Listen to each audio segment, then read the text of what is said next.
자, 시적화자의 태도.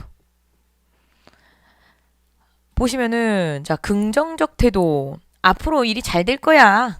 전망하는 거. 지금의 상황이나 대상이 옳다고 인정하거나 바람직하다고 받아들이는 거. 그러니까 단순하게 보시면 돼요. 현재가 지금 옳거나 아니면 현재가 부정적이어도 앞으로 잘 될 거야 라고 한다면 긍정적인 태도예요. 네. 자, 신동엽 그 SNL 그 사람은 아니고요. 네, 우리가 민주주의 노래했던 1970년대 80년대 때 유명했던 시인 중에 신동엽 시인이 있습니다. 보세요. 겨울은 바다와 대륙 밖에서 그 매서운 눈보라를 몰고 왔지만 이제 올 너그러운 봄은 삼천리 마을마다 우리들 가슴 속에서 움트리라. 그럼 여러분들이 어차피 이 시를 처음 봐요. 처음 보고 이 시에 대한 분석을 해라. 아는 시가 나오면 땡큐 하겠지만 모르는 시가 더 많겠죠. 그랬을 때 분석을 어떻게 하느냐. 그 시어가 가지고 있는 서술어 쪽을 보시거나 그 시어를 꾸며주는 수식어를 보시는 거예요. 그럼 여러분들이 딱 보셨을 때 바로 긍정이라고 느껴지는 건 어느 거예요? 봄이죠. 봄. 왜요? 너그러운 봄이라고 나와 있잖아요. 너그러운 봄. 그럼 봄은 당연히 긍정이겠죠. 그러면 겨울은 긍정이요, 부정이요? 부정이죠. 뭐 때문에 알 수 있어요? 그렇죠. 겨울은요. 매서운 눈보라를 몰고 온 대상이기 때문에 자, 만약에 눈이라고 그냥 나온다면 걔가 긍정인지 부정인지 몰라요. 왜냐면 눈은 긍정도 부정도 다 돼요. 예를 들어서 눈. 근데 하얗게 내려서 온갖 더러운 것들을 전부 다 덮어준다 이러면 포용력도 되고요. 그리고 순결도 돼요. 그래서 긍정적 이미지이지만 만약에 일제강점기라든가 뭐 이 배고픔과 추위에 떨고 있는 사람한테 눈이 내리면 그때는 시련과 고난이잖아요. 그렇기 때문에 전체적인 이 문맥에서 맥락에서 파악하는 수밖에 없어요. 근데 여기서는요. 매서운 눈보라니까 당연히 이것도 부정이겠죠. 근데 그걸 끌고 오는 게 겨울인가 겨울도 당연히 부정이겠죠. 그러면 겨울은 매서운 눈보라를 몰고 오는데 이제 올 너그러운 봄이라고 하는 거는 그러면은 지금 현재 상황은 부정이다 긍정이다? 부정이다. 왜냐? 이제 올 거니까 아직 안 왔단 소리죠. 그럼 지금 겨울이니까 시적 화자는 현재 자신이 처한 상황을 부정적으로 인식하고 있다. 이거 맞죠? 근데 긍정적으로 전망을 하고 있는 거죠. 너그러운 봄. 삼천리 마을마다 우리들 가슴 속에서 움트리라. 그럼 시적 화자는 앞으로 미래가 긍정적으로 전망될 것이라고 예측하고 있다. 이렇게 시 분석이 되겠죠. 네. 자, 그 다음에 부정적. 부정적 비관적이라고 하는 거는요. 똑같아요. 지금 현재가 부정적이냐 아니면은 앞으로 부정적으로 일이 해결이 될 것이냐. 현실이나 미래 상황을 부정적으로 보면서 변화시킬 수 없다고 생각할 때 부정적인 상황에 슬퍼하거나 절망하거나 체험하는 모습을 보일 때 그때 부정적이고 비관적이라고 말한다. 현실이나 미래가 부정적으로 보이는데 이거를 나의 의지로 어떻게 바꿀 수가 없다고 생각하면 당연히 좌절되고 체념되지 않겠어요? 그러니 당연히 부정적 태도가 나타날 수밖에 없겠죠. 그럼 사람이 참 무기력해지잖아요. 그쵸? 우리는 또 이게 미래를 바꾸기 위해서 여기 모인 거 아닙니까? 그죠? 자, 보세요. 김광균의 은수저. 먼 들길을 애기가 간다. 한 줄만 딱 읽었을 때는 상황 파악이 안 돼요. 긍정인지 부정인지. 근데 맨발 벗은 애기가 맨발 벗은 애기고요. 울면서 가고 있어요.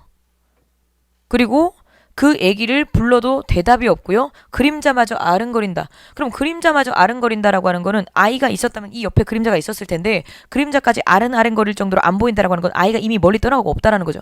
그럼 그 아이가 돌아올 희망이 보이질 않는다라는 거죠.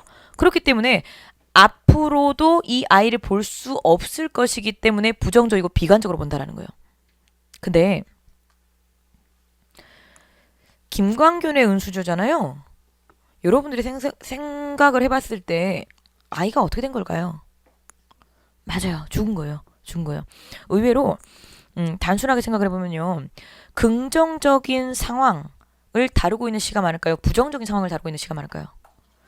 압도적으로 부정적으로 상황이 펼쳐진 시가 많아요. 왜냐면은 인간 본연의 욕구 자체가 긍정적인 감정을 발산시키는 것보다는요. 부정적인 감정을 글로 풀어냄으로써 거기에서 카타르시스를 느끼고 감정을 정화시킨다라는 거죠. 그렇기 때문에 부정적 상황이 압도적으로 많고 특히나 이때 당시에는 애들이 되게 많이 죽었잖아요. 의학의 기술도 좀 덜 발달했고 실제로 김광균이라는 사람의 아이가 죽었을 때 쓴 게 바로 이거였어요. 그래서 아기가 가고 있고 불러도 대답이 없다라고 하는 건 지금 시적 화자가 부르고 있다라는 상황인 거죠. 그러면 시적 화자는 아이를 뭐 하는 거예요? 떠나보낼 수가 없어서 굉장히 그리워하고 아쉬워하는 거지만 아이는 대답도 없이 그림자마저 보이지 않을 정도로 멀리 가버리고 있다는 거죠. 그러니 이거에 대해서 슬퍼하는 감정, 체념하는 감정이 다 나타나는 거니까 부정적 비관적이다 라고 말할 수가 있는 거죠. 네. 자, 자연 친화적 태도. 자연 친화적 태도에 우리 별표 좀 치십시다. 진짜 많이 보시게 될 거예요. 자연 친화적 태도.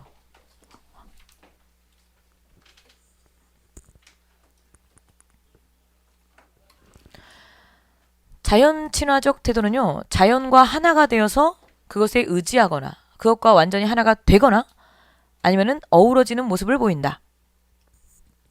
이렇게 생각하시면 돼요.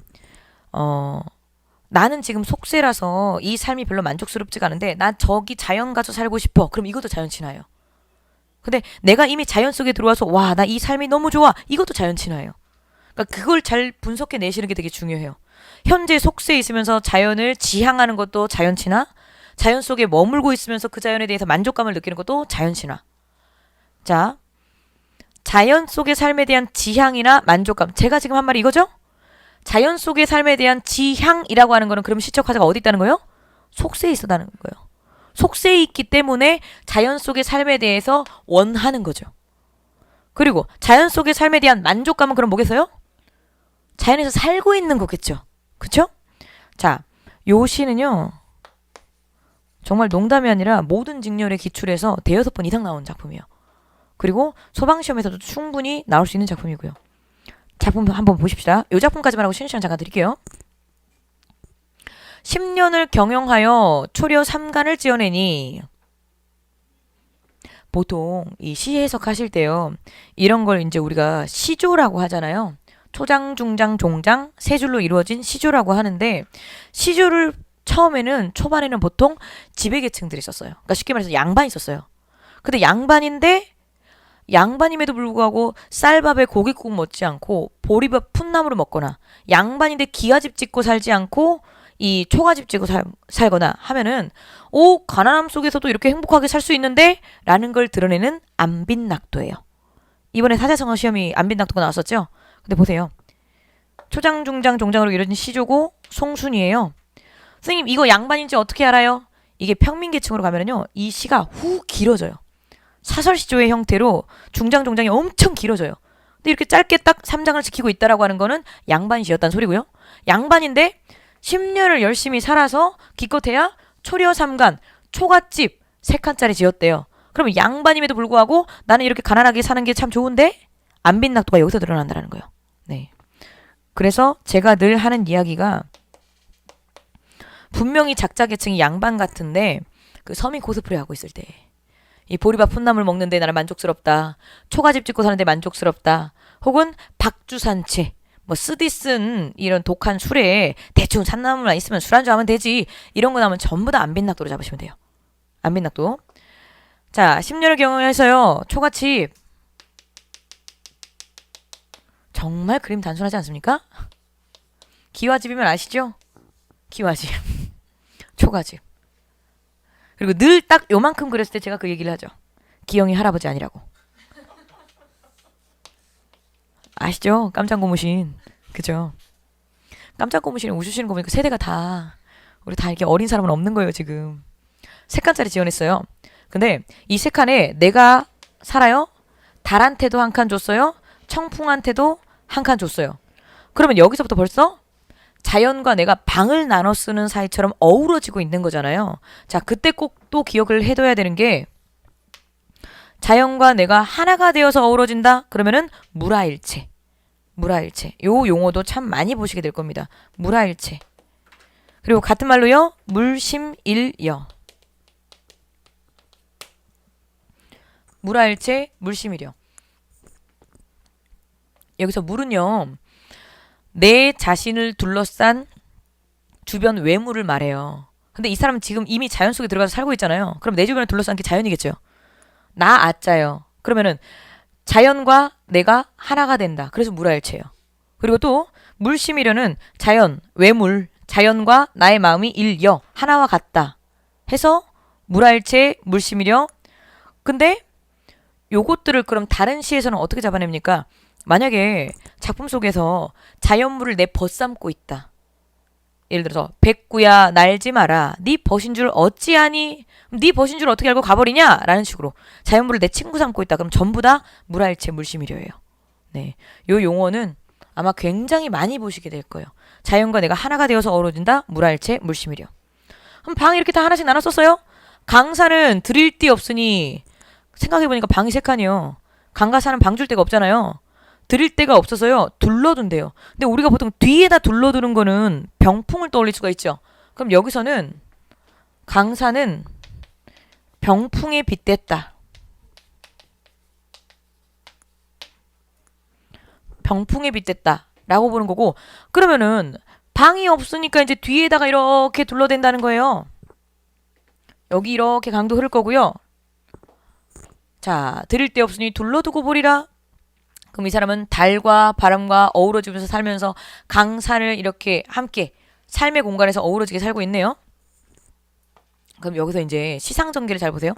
시상전개라고 하는 거는 시상, 생각상자예요. 시 속에 담고자 하는 그 메시지를 전개, 어떻게 써내려가느냐예요. 근데 초가집 3칸짜리 지어놓고 나 한 칸, 달 한 칸, 청풍 한 칸, 그러면 방 한 칸 한 칸 한 칸에 뭐가 들어가는지를 좀 가까이서 보는 거잖아요. 가까이서 보는 걸 갖다가 우리가 근경이라고 해요. 근데 강산은 드릴 데가 없으니까 둘러두고 봤다라고 하는 건 집 뒤에다가 이렇게 둘러놨다는 거예요. 그럼 이 강과 산을 보기 위해서는 어때요? 엄청 뒤로 가서 전체적으로 조망을 해야 되겠죠? 그때는 가까이서 본 게 아니라 멀리서 본 거죠. 그럼 근경의 반대 뭐예요? 원경. 원경. 그러면 이 시에 대해서 시상전개 방식을 물어봤을 때는 근경에서 원경으로의 시선의 이동이 나타난다 라고 설명을 하는 거죠. 근경에서 원경으로의 시선의 이동. 포인트는 안빈낙도 가난함 속에서도 즐거움을 느끼는 거죠. 자연과 하나 되는 물할채 나타났고요. 강산을 병풍에다 빗댔고요. 화자의 시선이 근경에서 원경으로 이동하는 시상전개가 나타난다. 네. 보통 제가 이렇게 시조를 꼼꼼하게 정리를 해드리는 이유가요. 시조는 집어들인 게 그대로 나와요. 왜냐면 이 시를 갖다가 되게 다른 관점으로 어떻게 해석을 해서 문제가 나오고 이런 것들은 현대시는 가능할지 모르겠지만 시조 같은 경우는 특히나 어디가 포인트다 그러면 그게 그대로 그냥 선지에 실려요. 그래서 필기하는 것들을 잘 좀 외워두시는 게 되게 도움이 많이 돼요.